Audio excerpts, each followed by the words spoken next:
All right, we've made it to the end of the year and it is grading time again. This video is going to go over for high school how to enter your final grades, just to double check that we are all on the same page. So first of all, I've entered into my power school, and the first thing you always want to do is make sure that you are not in quarter 3 and that you are in semester 2. So we are in the final grading period, that is semester 2. All right, then we need to enter our final learning behavior grade for quarter 4 or semester 2. Now, some people, like always, attach learning behaviors onto these assignments already, so you might not need to add an extra assignment. But if you're someone who adds a learning behavior every quarter, that's another way to do that. And we're going to go to create, and you're going to create an assignment, and you're going to name that learning behavior semester 2 or however you want.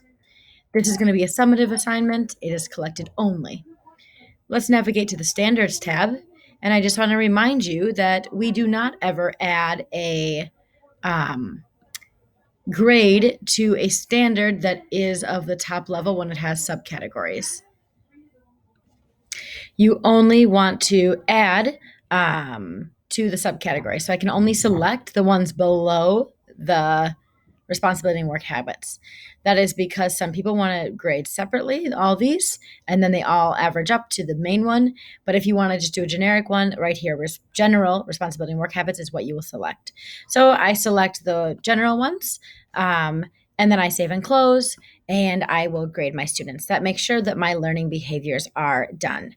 Also, remember that your old learning behaviors from previous quarters are still influencing the final responsibility and work habits and general participation and collaboration grade. If you don't want that to be the case, you need to go into that assignment and then say don't count them towards the final grade. All right. So let's say that we have finished. We don't need to do this, but we have finished our learning behaviors. Now it's time to check our standards grade. So I'm going to navigate to A+ grading, go to grades and standards. This is the tab where all of my final grades appear. So that's all the learning behaviors that will go on the report card, the 2, as well as my academic reporting categories and the final course grade. Right here in the S2 column is the final course grade that's automatically calculated from the academic reporting categories only. The first thing you see in your gradebook are the learning behaviors. So responsibility and work habits, this is made up of all of these categories, averaging in to give this one. I'm going to move over more, and I see my next learning behavior, which is participation and collaboration, and all the buckets the subcategories that belong into that. Now I'm into my academic reporting category. So for this example, this has an academic reporting category of reading analysis. The academic reporting categories usually have that change of color, and they are the ones that influence the final course grade. All you need to do in this, if you have all your assignments graded in there, is make sure that you agree with the grade. What I mean by that is that if the computer's calculating this to a 5, that you agree with that 5. You might see this little orange circle, and that is the professional judgment indicator. That means that there may have been a time where the kid has received something more than that 5 or whatever number that is. Let's see how we can kind of investigate into that.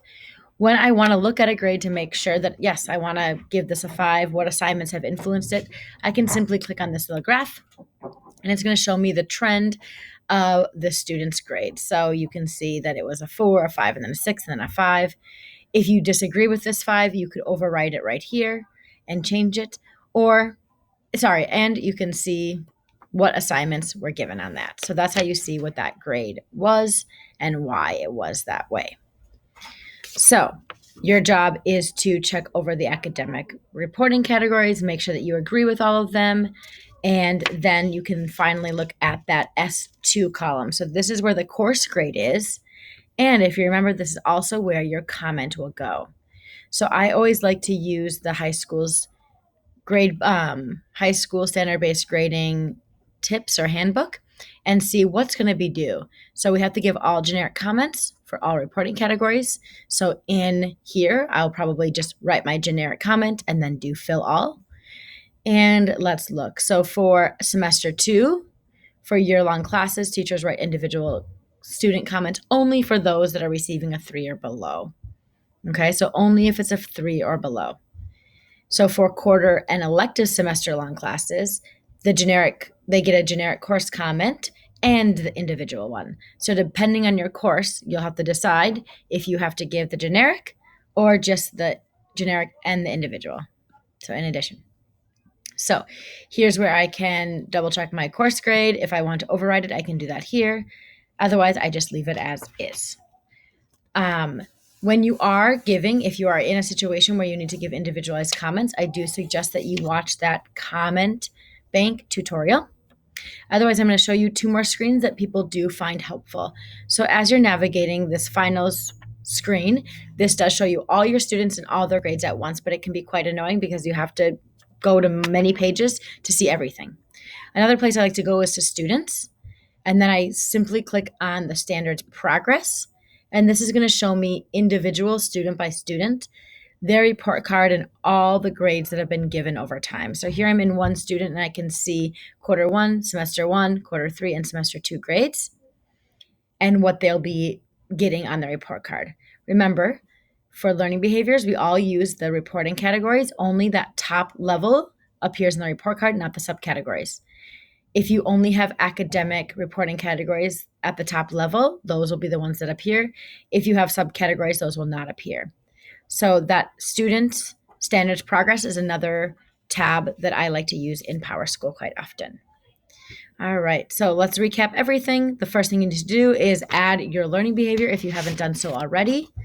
And then go to A+ grading. And the standards page is basically all you need to go to. Let's go to this. The first column is for semester 2 final grade, along with the comment that you need to put in. And then you have your learning behaviors.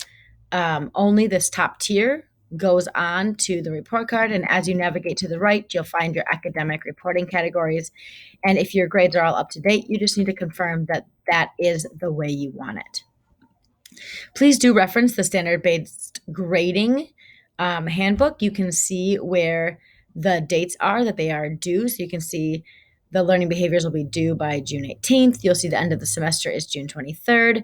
Final year-end comments and grades will be due in PowerSchool no later than 4 p.m. on the 22nd.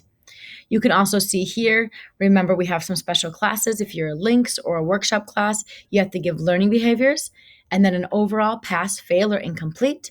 And that pass, fail, or incomplete goes into that S2 column. And then if you're a grade 9 or 10 elective, that works a little bit differently. So checking that out. And that is all. If you have any questions, please let me know.